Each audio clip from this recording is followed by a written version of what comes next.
Tignes, le Val Claret. Nous sommes à 2100 mètres d'altitude, c'est le début de l'été. Après avoir emprunté le funiculaire qui les a conduits à 3032 mètres, les amateurs de glisse toute saison empruntent le nouveau téléphérique afin d'atteindre le sommet du glacier de la Grande Motte à 3546 mètres. Un téléphérique un peu particulier bénéficiant d'un toit-terrasse, symbole du projet Altitude Expérience.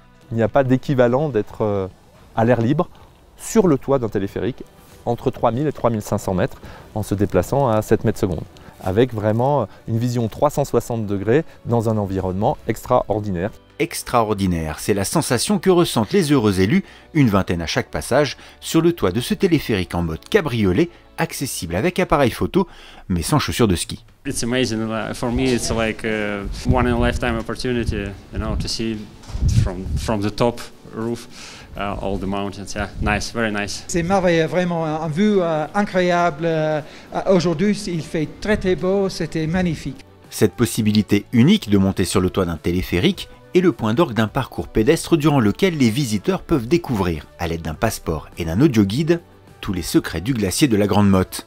Un glacier aujourd'hui en péril, dont le manteau neigeux perd près de 2 mètres d'épaisseur chaque année, notamment à cause du réchauffement climatique. Une fonte lente mais inexorable qui impose aux stations de ski de devoir réinventer leur offre touristique à l'image de la commune de Tignes. Le travail qui a été fait avec Altitude Expérience est un petit peu la synthèse de tous les enjeux qui nous attendent. C'est-à-dire qu'il va falloir qu'il y ait une reconversion de l'attractivité du territoire, sans renier la partie touristique et ski et hivernale et le fait qu'on ait un glacier et qu'il faille le préserver, mais également une dimension pédagogique.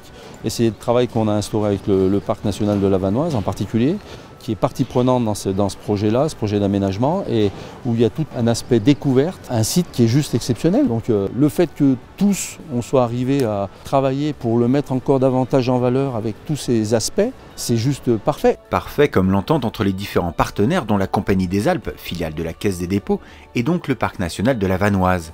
Un parc dont le cœur s'étend sur plus de 500 km² et au milieu duquel trône le glacier de la Grande Motte. Un parc national dont l'une des missions est la préservation de la biodiversité à laquelle le projet Altitude Expérience contribue. Le principal risque pour la biodiversité, c'est l'indifférence. Les gens ne se rendent pas compte de la valeur de cette biodiversité, de ce qui se passe quand on la détruit.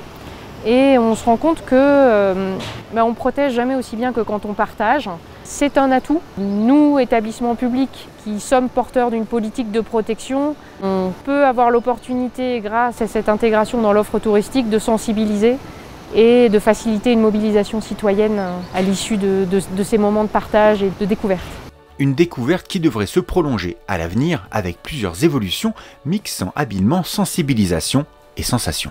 Le développement d'Altitude Expérience, c'est quelque chose en plusieurs étapes. On est en train de réfléchir à différentes passerelles dans le vide, à la continuité de notre parcours avec audioguide à 3032 mètres pour amener de plus en plus de gens sur notre territoire tout en préservant cet environnement, en canalisant, en faisant des cheminements, ainsi de suite, et en amenant une vraie valeur ajoutée à ce territoire magique.